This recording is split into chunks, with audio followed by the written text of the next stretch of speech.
22வது அரசியலமைப்பு திருத்த சட்டமூலத்திற்கு எதிராக உயர் நீதிமன்றத்தில் தாக்கல் செய்யப்பட்ட மனுக்களில் மேலும் 2 பிரதிகள் தமக்கு கிடைத்துள்ளதாக சபாநாயகர் ஜகத் விக்ரமரத்ன நாடாளுமன்றத்தில் அறிவித்துள்ளார்.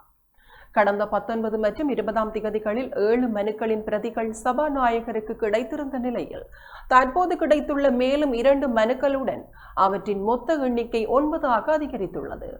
அரசியலமைப்பு திருத்த சட்டம் மூலம் நாடாளுமன்றத்தில் சமர்ப்பிக்கப்பட்ட பின்னர் அதன் அரசியலமைப்பு செல்லுபடி தன்மையை சவாலுக்கு உட்படுத்தி உயர் நீதிமன்றத்தை நாடுவதற்கு அரசியலமைப்பு பொதுமக்களுக்கு வாய்ப்பளிக்கிறது. அதன் அடிப்படையிலேயே அந்த மனுக்கள் தாக்கல் செய்யப்பட்டுள்ளன. மனுக்களின் எண்ணிக்கை அதிகரித்திருப்பது 22வது திருத்தத்தில் முன்மொழியப்பட்டுள்ள ஏற்பாடுகள் தொடர்பில் சட்டத்துறை மற்றும் பொதுத்தளத்தில் குறிப்பிடத்தக்க சந்தேகங்களும் எதிர்ப்புகளும் நிலவுவதை வெளிப்படுத்துகிறது.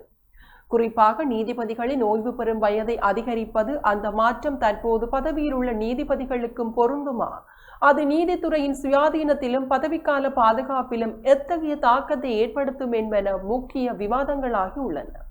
எனினும் 9 மனுக்கள் தாக்கல் செய்யப்பட்டிருப்பது சட்டம் மூலம் அரசியலமைப்புக்கு முரணானது என்பதற்கான இறுதி தீர்ப்பாகாது.